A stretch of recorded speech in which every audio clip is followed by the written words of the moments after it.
Bismillahirrahmanirrahim. Assalamualaikum warahmatullahi wabarakatuh. Alhamdulillah.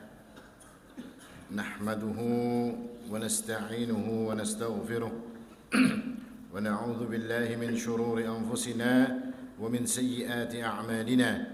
Man yahdihillahu fala mudilla lahu wa man yudlil falan tajida lahu waliyan murshida. وأشهد أن لا إله إلا الله وحده لا شريك له وأشهد أن محمدا عبده ورسوله اللهم صل وسلم وبارك على نبينا محمد وعلى آله وصحبه وسلم تسليما مزيدا وبعد إخواني وأخواتي في الدين عزكم الله Bapak Ibu sekalian yang dimuliakan oleh Allah Subhanahu wa taala, alhamdulillah kembali kita bersyukur kepada Allah Subhanahu wa taala atas karunia Allah yang telah menjadikan kita bisa berkumpul di tempat yang mulia ini, dan kita berharap semoga Allah Subhanahu wa taala senantiasa memberikan kebaikan kepada kita dengan berkumpulnya kita di tempat yang mulia ini. Amin ya rabbal alamin. Ikhwani wa akhwati fid din azzakumullah. Kita lanjutkan kajian kita pembahasan tentang kitab Minhajul Muslim. Kita telah masuk ke pasal ke-12. Pasal 12 berarti 12 bulan. Berarti ada kerasaan setahun kita sudah membahas masalah kitab Minhajul Muslim ini. Kan setiap pertemuan satu pasal, 1 bulan sekali. Ini 12 pasal berarti sudah setahun, 12 bulan. Alhamdulillah, semoga kita diberikan kesempatan oleh Allah untuk menyelesaikan pembahasan di dalam kitab ini. Pasal ke-12 ini berbicara tentang rukun iman, iman kepada qada dan qadar. Iman kepada ketentuan-ketentuan Allah Subhanahu wa taala dan takdir-takdir Allah Subhanahu wa taala. Sebelum kita masuk pembahasan iman kepada qada dan qadar, kita mencoba untuk memahami dulu apa itu qada dan apa itu qadar. Karena dua istilah ini para ulama juga berselisih. Kadang-kadang ada sebagian ulama yang mengartikan qada sebagai qadar, ada yang mengartikan qadar sebagai qada. Berganti-gantian. Seperti juga fakir miskin. Fakir miskin itu di kalangan para ulama imam madhab ini beda-beda. Ada yang mengatakan fakir itu yang lebih miskin daripada miskin. Ada tidak katanya. Ada yang mengatakan miskin itu masih di bawah. Artinya fakir itu di atas. Fakir dulu baru miskin. Nah, terputar-putar. Nah, tapi dalam masalah qada dan qadar ada satu kesimpulan. Para ulama mengatakan bahwasanya kalau qada dan qadar itu disebutkan bersama-sama, misalnya perkataan qada dan qadar, maka arti qada adalah ketentuan atau ketetapan Allah Subhanahu wa taala saat sesuatu itu terjadi. Kalau bersamaan disebut. Apa qadarnya? Qadar adalah sesuatu atau ketentuan yang ditentukan oleh Allah Subhanahu wa taala sejak zaman azali, sejak zaman dulu, kada tahu zaman kapan itu. Zaman yang bahari banar. Sebelum ada sesuatu, Allah telah menetapkan semua ini. Jadi prakteknya seperti apa? Contohnya begini. Qadar itu adalah sesuatu yang telah ditentukan oleh Allah Subhanahu wa taala di zaman azal. Saya ditentukan untuk duduk di atas mimbar ini dan saya nanti akan minum air ini. Ini azalinya seperti itu. Setelah ditentukan oleh Allah Subhanahu wa taala, sebelum diciptakan segala sesuatu telah ditentukan oleh Allah. Saya akan duduk di sini dan akan minum. Lalu saya pun punya ikhtiar. Nah, ketika itu terjadi, ketika saya ambil air ini, saya minum. Ini namanya qada. Artinya ketentuannya pada saat terjadi. Kenapa? Karena saya bisa minum ini, juga bisa minum ini, saya diberikan pilihan oleh Allah Subhanahu wa taala. Meskipun pilihan yang saya lakukan tetap di bawah ilmunya Allah Subhanahu wa taala, tetap di bawah masyiahnya Allah Subhanahu wa taala. Nah, ini masalah qada dan qadar. Dan dalam masalah qada dan qadar ini masalah yang riskan. Kalau ingin terlalu dibahas, diperdalam pembahasannya tanpa dibekali dengan ilmu yang cukup, ini bahaya. Kenapa jadi bahaya? Karena akan muncul pertanyaan-pertanyaan yang aneh-aneh, ujung-ujungnya nanti banyak orang yang jadi sesat. Dan ini terbukti. Di dalam masalah qada dan qadar itu ada 3 kelompok manusia yang memahami tentang qada dan qadar. Yang pertama, mereka mengatakan bahwasanya yang namanya takdir itu tidak ada. Semuanya sudah ditentukan, semuanya diputuskan oleh manusia itu sendiri. Semuanya itu ditentukan oleh diri manusianya sendiri.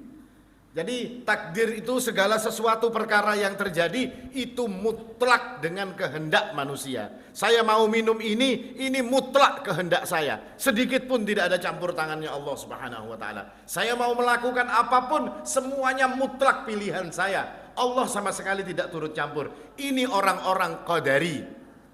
Orang-orang qadariyah. Kalau kata Ibnu Umar, ini majusinya umat ini ya qadariyah. Dan ini fitnah yang muncul di awal-awal masa Islam. Ada seorang yang bernama Ma'bad al-Juhani yang meyakini tentang bahwasanya segala perkara itu di tangan manusia semuanya. Ini kelompok pertama. Kelompok kedua mengatakan semua itu telah ditentukan Allah dan kita ini tinggal jalan saja. Manusia seperti robot, tidak punya pilihan, tidak punya kekuatan, tidak punya ikhtiar. Ini ada juga pendapat yang seperti ini. Karena di mana bisa mereka berpendapat seperti ini? Ya dari dalil-dalil Al-Qur'an yang difahami secara salah. Wa huwa khalaqakum wa ma ya'malun. Wa huwa khalaqakum wa ma ta'malun, dan Dia Allah yang menciptakan kalian dan menciptakan perbuatan kalian. Kata mereka berarti perbuatan kita ini makhluknya Allah, telah ditentukan oleh Allah Subhanahu wa taala.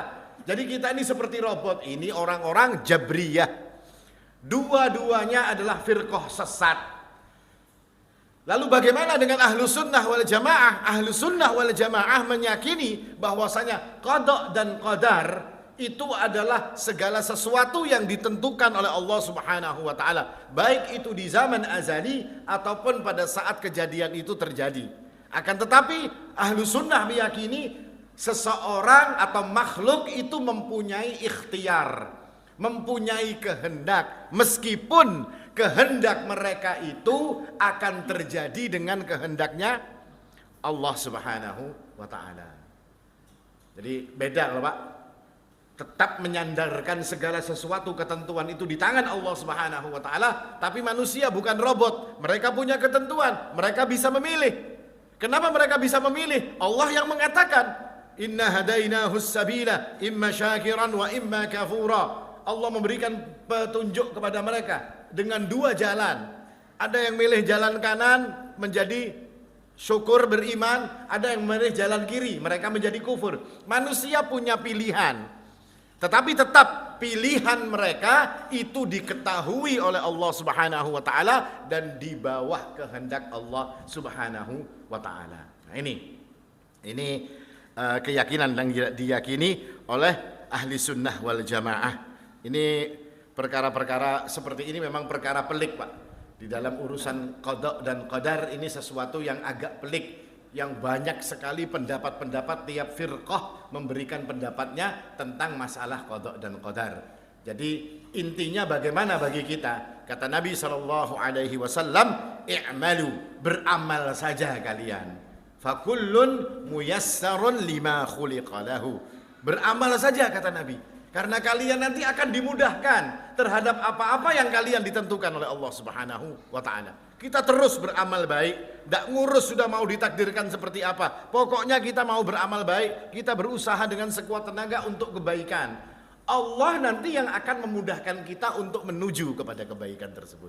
Ini gampangnya seperti itu, daripada dibahas secara pelik-pelik, ujung-ujungnya kita takut bahwasanya perkara ini akan menjadikan kita melenceng daripada ajaran agama Allah Subhanahu wa taala. Lalu Syekh Abu Bakar Al-Jazairi mengatakan bahwasanya yu'minul muslimu biqada'illahi wa qadarih. Bahwasanya seorang mukmin itu beriman kepada Allah Subhanahu wa taala terhadap qadanya dan terhadap qadarnya dan terhadap juga hikmahnya serta masyiah Allah Subhanahu wa taala atau kehendak Allah, wa annahu la yaqa'u syai'un fil wujudi hatta af'alul ibadi al-ikhtiyariyah illa ba'da 'alima Allahu bihi wa taqdir.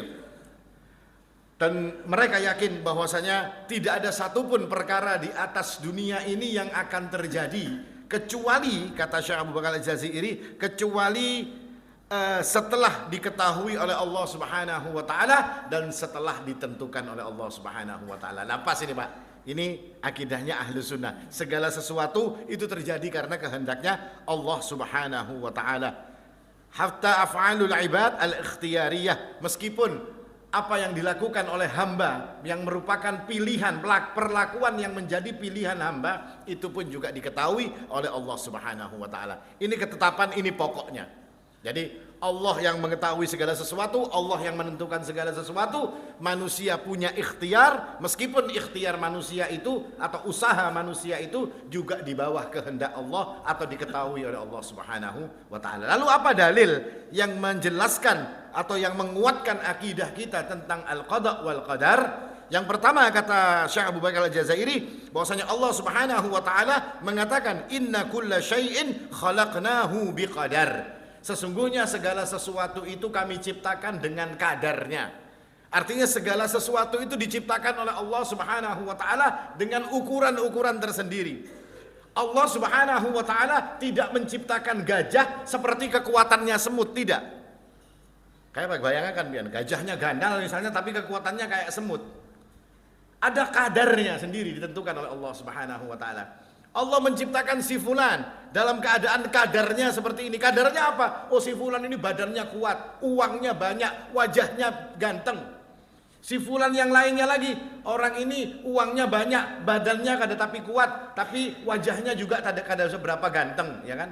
Nang saikong lagi sudah badannya lemah, orangnya miskin dan tidak punya, wajahnya pun juga tidak bagus. Itu semua kadar yang diciptakan oleh Allah Subhanahu wa taala. Apa hikmahnya? Dan Allah menciptakan segala sesuatu pasti ada hikmahnya. Apa hikmahnya? Allah Subhanahu wa taala menciptakan segala sesuatu itu berkadar-kadar. Ya supaya untuk yang namanya kehidupan ini menjadi jalan dengan baik. Pian bisa membayangkan kalau semunyaan di antara kita ini alim semunyaan, ya kan? Karena kalau ada yang ceramah ada mau mendengarkan, oh sudah tahu ya dan saya. Kalau semunyaan berduit berataan, kadarnya satu diciptakan oleh Allah Subhanahu wa taala. Semunyaan berduit, kira-kira ada yang mau jadi pegawai, Pak? Saya cari pegawai jadinya. Oh enggak, saya memerlukan kada, situ jadi pegawai saya. Jar pian, ada pian aja jadi pegawai ulun, jar pian enggak itu.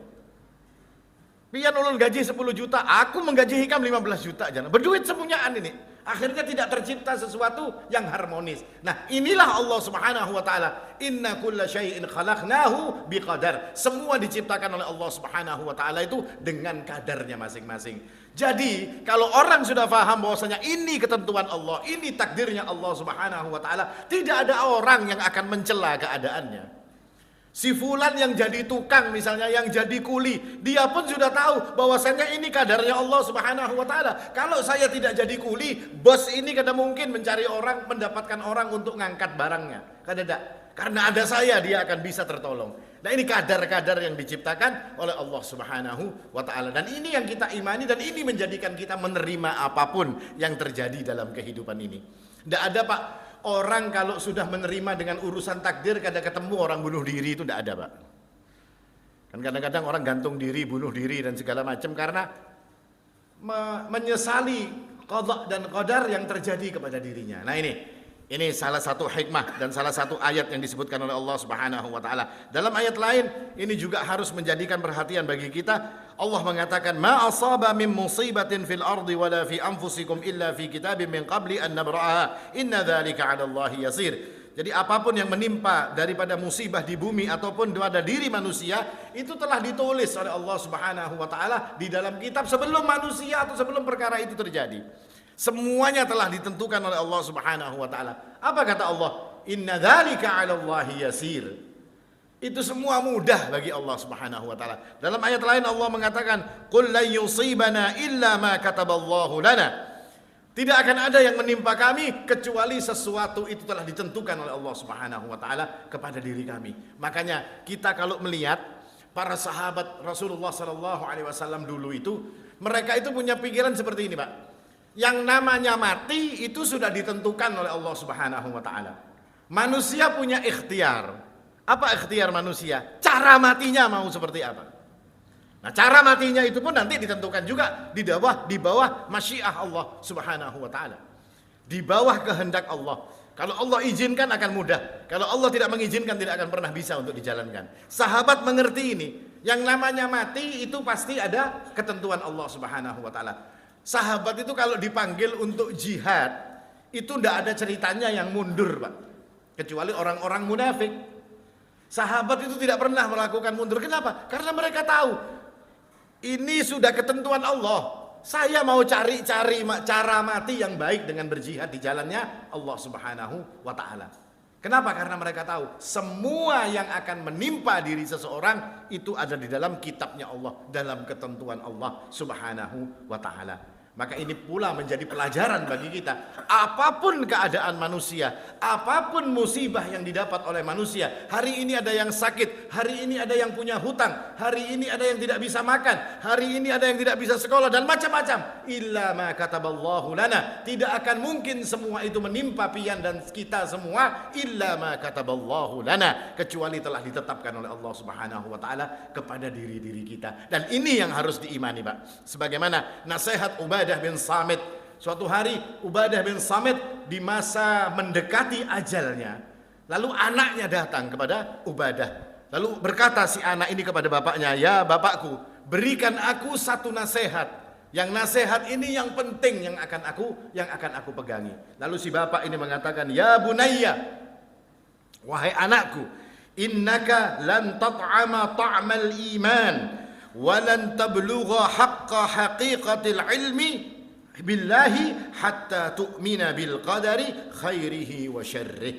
Wahai anakku, engkau ini tidak akan pernah untuk merasakan nikmatnya iman dan tidak pernah akan mencapai hakikat ilmu, kata Ubadah bin Samit, sampai engkau beriman kepada takdir Allah, baik takdir yang baik ataupun takdir yang buruk. Artinya mau baik mau buruk semua itu ketentuan Allah Subhanahu wa taala. Kita tidak bisa merubah-rubah, kita tidak bisa mengarang-arang atau menentukan pada diri kita sendiri. Bukan tidak bisa merubah-rubah, kita tidak bisa menentukan untuk diri kita sendiri. Artinya ngarang-ngarang takdirnya untuk kita sendiri nggak bisa, semua ketentuan Allah. Lalu beliau mengatakan juga, anaknya bertanya, "Bagaimana wahai ayah agar aku bisa tahu apa yang benar daripada takdir itu, apa yang baik dan apa yang buruk?" Lalu dikatakan oleh Ubadah bin Samit, "Ta'lamu annama akhta'aka lam yakun liyusibuk."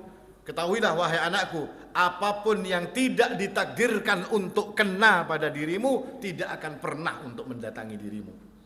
Artinya kalau kita ini tidak ditakdirkan jadi presiden, sampai kapanpun ya tidak bakal jadi presiden. Kayak itu nah, Pak. Kalau tidak ditakdirkan, kalian tidak akan jadi itu, kata Ubadah bin Samit. Wa ma asabaka lam yakun yukhti'uk. Tapi apa yang telah ditentukan oleh Allah Subhanahu wa taala, dia tidak akan pernah untuk meleset, kata Ubadah bin Samit. Lalu dia memberikan nasihat-nasihat yang lain.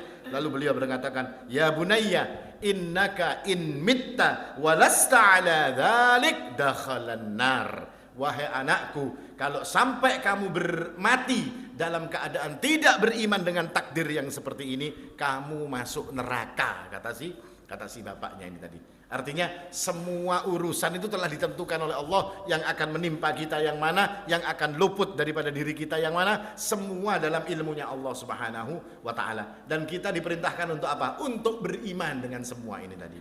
Ini nasihat daripada Ubadah bin Samit, dan berdasarkan ayat-ayat yang ada di dalam Al-Qur'an. Allah Subhanahu wa taala juga mengatakan, "Wa ma tasyauna illa ayyasha Allahu rabbul alamin." Dan semua yang terjadi itu bukan dengan kehendak mereka, tapi dengan kehendak Allah Subhanahu wa taala, Rabbnya semesta alam. Ini juga perkara yang ihtimal, perkara yang akhirnya bisa ditafsirkan multitafsir kalau tidak diikuti dengan ayat-ayat yang lain. Karena dalam ayat ini mengatakan wa ma tasyauna, bukan kehendak mereka, tapi itu kehendak Allah Subhanahu wa taala. Orang Jabriyah menganggap ini sebagai dalil bahwasanya mereka tidak punya kehendak, semuanya itu kehendak Allah. Mereka hidup seperti robot. Nah, ini salah. Yang satunya tadi mengatakan wa ma tasyauna illa ayyashallah, semua kehendak miliknya manusia. Nah, ini pun juga keliru.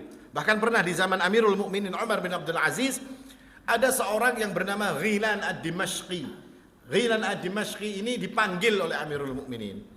Wahai Ghilan, saya dengar kamu ini berakidah Qadariyah.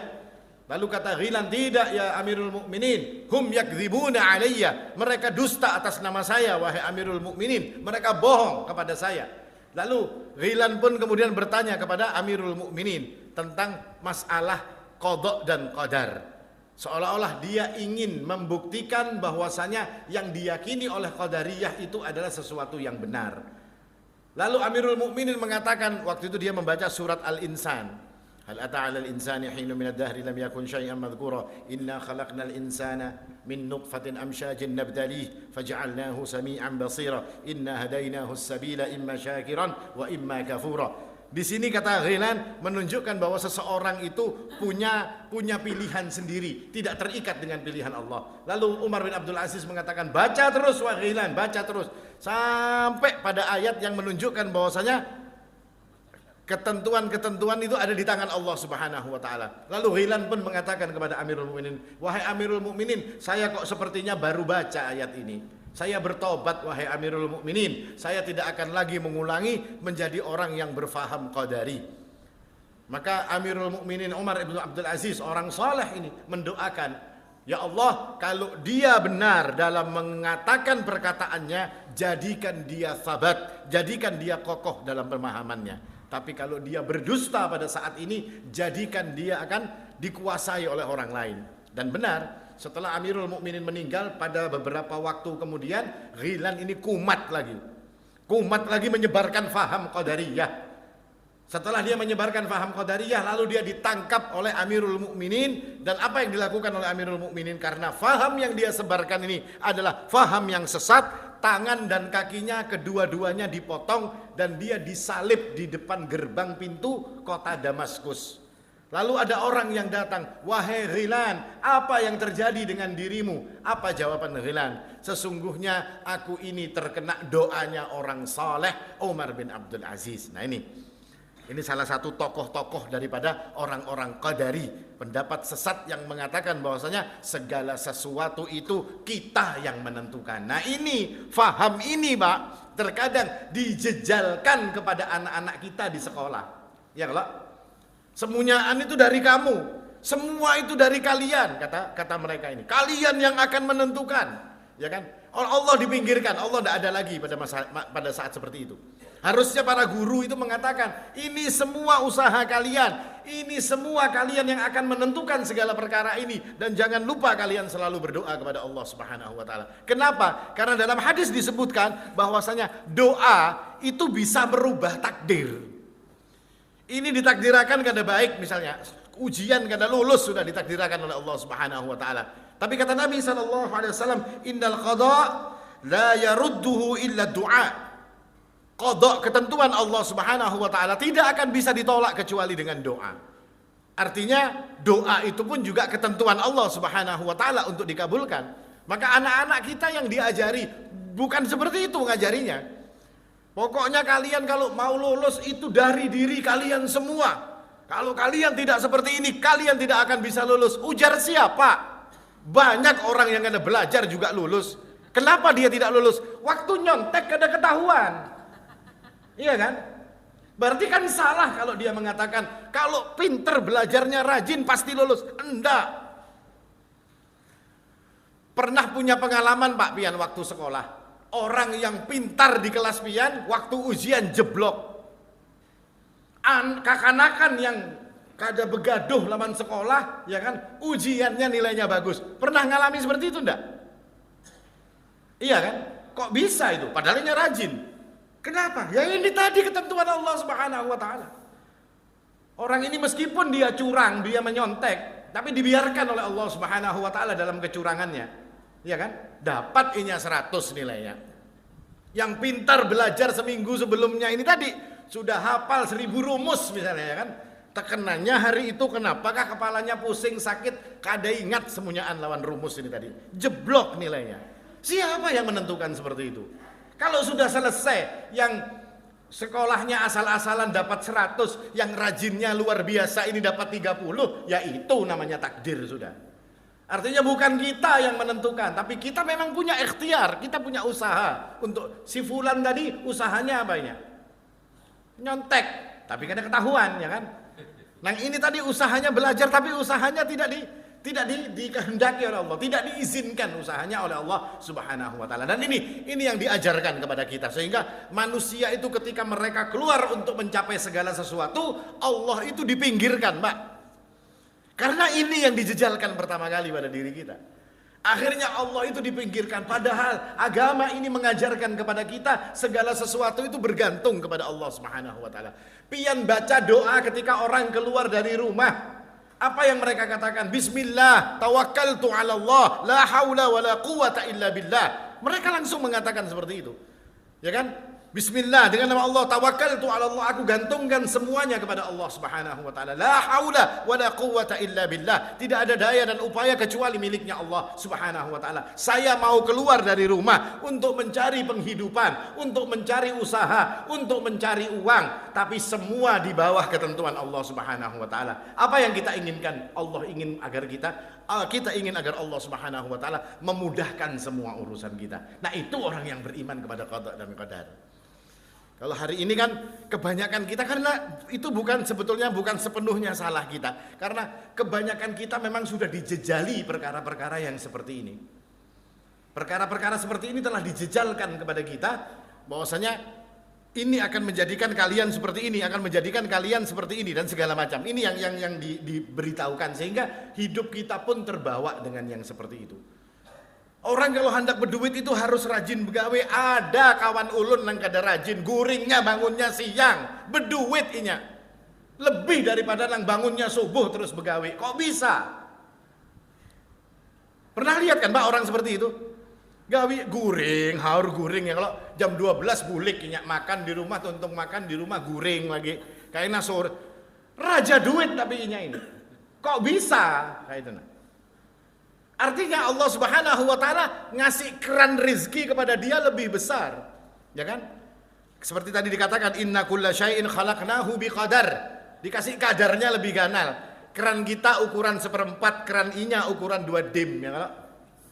Guanal jadi kerannya kayak kerannya di PDAM sana yang di poster sana. Kerannya ganal, keran kita halus.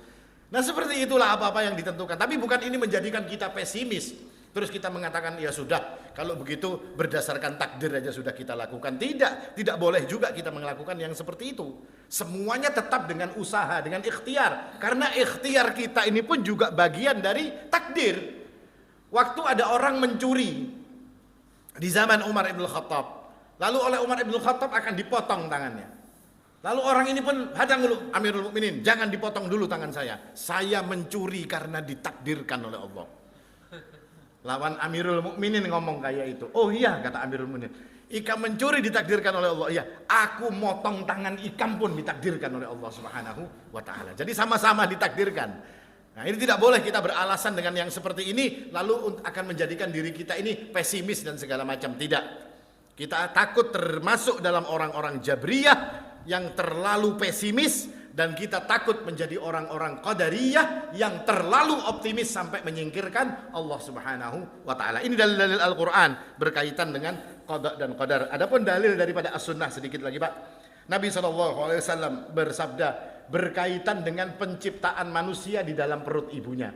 Nabi mengatakan manusia itu 40 hari dalam bentuk nutfah, 40 hari kemudian dalam bentuk alaqah, dalam bentuk segumpal darah, 40 hari kemudian mereka dalam bentuk mudghah, dalam bentuk segumpal daging. Ketika mereka dalam segumpal daging di umur 120 hari, malaikat yang diutus oleh Allah datang kepada mereka dan menetapkan kepada mereka takdirnya. Apa takdirnya? Ada 4 perkara yang telah disebutkan oleh Allah Subhanahu atau ditentukan oleh Allah Subhanahu wa taala. Apa yang dikatakan? Bikutubi rizqih wa ajalih wa amalih wa saqiyyin aw sa'idin. 4 perkara yang ditentukan oleh Allah adalah rizkinya. Rizki kita ini sudah ditentukan oleh Allah Subhanahu wa taala sewaktu kita umur 140 hari. Ini qadanya Allah, ini qadarnya Allah. Qadarnya seperti apa? Qadarnya nanti cara kita mencari rizkinya itu ada pilihan buat kita, Pak. Ada orang yang cari rizkinya dengan cara yang halal. Ada orang yang cari rizkinya dari cara yang haram. Ini pilihan kita dan semua tetap di bawah kehendak Allah Subhanahu wa taala. Orang ini mau cari rizki yang haram, Caranya bagaimana? Mencuri misalnya. Itu rezeki dia. Diambilnya dengan cara mencuri. Tapi Allah Subhanahu wa taala memberitahukan kepada dia bahwasanya kalau mencuri itu kamu akan dihukum. Kalau mencuri nanti kamu begini, nanti kamu begini. Lalu dia tidak jadi memilih pilihan untuk mencuri dalam mencari rezeki, lalu dia pindah kepada sesuatu yang halal. Itu ketentuannya Allah yang namanya qada. Ditentukan oleh Allah sudah. Rizkinya, ajalnya ditentukan oleh Allah. Matinya kapan dia ini? Ditentukan oleh Allah. Fi ayyi ardin tamut, di negeri mana dia akan mati sudah ditentukan oleh Allah. Wa amalih, amalnya pun juga sudah diketahui oleh Allah Subhanahu wa taala. Seperti apa nanti orang ini akan beramal? Allah sudah tahu semuanya. Wa saqiyyan au sa'idin. Dia nanti hidupnya dalam keadaan bahagia, dalam keadaan susah atau dalam keadaan bahagia. Itu nanti ditentukan, sudah diketahui oleh Allah Subhanahu wa taala. Ini pacangan model-model muha kayak ini, muha-muha merana selama hidup misalnya ya. Kalau muha yang kayak ini muha yang orang bahagia nanti. Semua itu sudah ketentuan Allah Subhanahu wa taala. Manusia diberikan oleh Allah Subhanahu wa taala kehendak, ada ikhtiar pada diri manusia itu untuk menjadikan semua ini baik bagi mereka. Rizki dia bisa mencarinya yang halal. Kalau dia cari yang haram itu nanti dia akan tanggung jawab. Kenapa? Karena Allah sudah kasih tahu. Kamu dikasih pilihan, ada halal, ada haram. Pilih kata Allah. Oh saya pilih haram wahai Allah. Kalau kamu pilih haram ada hukumannya yang ini. Kalau kamu pilih yang halal, hukumannya yang balasannya yang seperti ini. Semua telah diberikan oleh Allah Subhanahu wa taala. Lalu dalam hadis ini juga dikatakan Nabi mengatakan bahwasanya inna ahadakum la ya'malu bi'amali ahli al-jannah hatta ma yakunu bainahu wa bainaha illa dhira' fayasbiqu alaihi al-kitab fayamalu bi'amali ahli an-nar fayadkhuluha. Ada orang yang telah beramal dengan amalan ahli surga. Sampai lama dia beramal dengan amalan ahli surga. Soleh orang ini, Pak. Tapi sudah diketentukan oleh Allah Subhanahu wa taala innahu min ahli an-nar. Allah telah tetapkan dia sebagai ahli neraka, maka dia di akhir hidupnya akan beramal dengan amalan ahli neraka dan akan masuk neraka. Hadis ini kalau difahami secara letterlek, maka orang akan menuduh Allah zalim. Kenapa? Karena orang ini sudah ditentukan jadi ahli neraka. Dia sudah beramal dengan amalan-amalan orang ahli surga, tapi karena sudah ditentukan sebagai ahli neraka, ujung-ujungnya masuk neraka. Di mana keadilan Allah Subhanahu wa taala? Artinya Allah tidak adil kalau melakukan yang seperti ini. Tapi hadis ini sebetulnya bukan seperti ini. Ada hadis lain yang sama letternya seperti ini, tapi ada keterangan lain. Apa hadisnya? Orang itu melakukan amalan-amalan ahli surga fima yabdulin nas, yang dilihat oleh manusia dia melakukan amal-amalan ahli surga. Tapi dia telah ditentukan oleh Allah Subhanahu wa taala, diketahui oleh Allah sebagai ahli neraka. Orang ini diketahui sebagai ahli neraka. Kenapa? Karena amalnya yang baik cuma dia tunjukkan di hadapan manusia. Sedangkan apa yang ada di dalam hatinya semua tidak dilakukan untuk mencari ridhonya Allah. Fima yabdulin nas, untuk menunjukkan kepada manusia. Dan orang-orang yang riya, orang-orang yang ujub, yang sum'ah, yang mencari segala sesuatu itu untuk penampilan, untuk pencitraan, suatu hari akan dibongkar oleh Allah. Maksud hadis tersebut, fayasbiqu alaihil kitab, ketentuan Allah sudah ada. Orang yang amalnya riya masuk neraka. Maka di ujung hidupnya, di ujung ke akhir hayatnya, Allah akan tunjukkan amalan mereka ini. Seperti orang yang riya waktu perang, Pak. Perangnya luar biasa orang ini. Semua orang memuji akan kehebatannya di dalam berperang. Tapi Allah tahu orang ini melakukannya dengan riya. Di akhir hidupnya Allah tunjukkan kalau dia itu riya. Apa yang Allah tunjukkan? Matinya orang ini dalam keadaan bunuh diri. Padahal sudah beramal sekian lama dalam keadaan jihad di jalan Allah. Akhirnya apa? Bunuh diri matinya. Karena Allah tahu yang dia lakukan selama ini bukanlah untuk segala sesuatu yang baik. Demikian pula sebaliknya kata Nabi. Orang-orang yang beramal dengan amalan-amalan jelek, tapi karena orang ini merupakan ahli surga, orang ikhlas orang ini, orang baik orang ini, Pak. Di akhir hidupnya Allah akan rubah orang ini tadi. Dengan apa? Dengan beramal dengan amalan ahli surga, dan dia mati dalam keadaan beramal dengan amalan ahli surga, dan Allah memasukkannya ke dalam surga. Intinya, dalam masalah takdir adalah masalah yang pelik. Jangan pernah bertanya-tanya yang aneh-aneh lah. Kalau kayak ini, kalau kayak ini, kalau kayak ini. Jangan terlalu banyak bertanya dalam masalah takdir. Kenapa, Pak? Karena urusan ini kalau kita kemasukan setan, setannya akan bertakun. Inna syaitana Sesungguhnya setan itu akan datang kepada diri kalian dan mengatakan, siapa yang melakukan ini? Siapa yang melakukan ini? Siapa? Terus dibisiki setan. Sampai ujungnya apa? Sampai kita disuruh kafir oleh setan-setan tersebut. Nah, perkara ini adalah perkara yang pelik, perkara yang banyak firqah-firqah menjadi sesat. Orang yang akan membahas masalah ini harus mumpuni literaturnya, bacaannya, ilmunya harus mumpuni. Kalau seperti kita-kita Pak, cukup dibahas kulitnya saja. Ujungnya seperti apa? Seperti tadi saya katakan, beramallah. Sudah, kita ini beramal baik saja. Beramal baik, karena sesungguhnya Allah akan memudahkan amal-amal baik tersebut kalau Allah Subhanahu wa taala menghendaki diri kita ini untuk menjadi orang-orang yang akan masuk ke dalam surganya Allah Subhanahu wa taala. Kira-kira ini sekelumit daripada permasalahan takdir, qada wal qadar yang insyaallah bisa memberikan gambaran sedikit kepada kita. Tapi intinya jangan terlalu pusing dengan urusan takdir kita, jangan terlalu pusing. Anggap sudah itu ketentuan yang kita tidak terlalu memikirkannya. Yang kita pikirkan itu seperti apa agar kita ini bisa selamat, dan itu cukup dicapai dengan meminta dan berdoa kepada Allah Subhanahu wa taala, bertawakal kepadanya dan berusaha untuk menjadi orang yang semakin hari semakin lebih baik. Aqulu qouli hada wal haqqu indallah subhanakallahumma bihamdik asyhadu an la ilaha illa anta astaghfiruka wa atubu ilaik. Tsumma assalamu alaikum warahmatullahi wabarakatuh.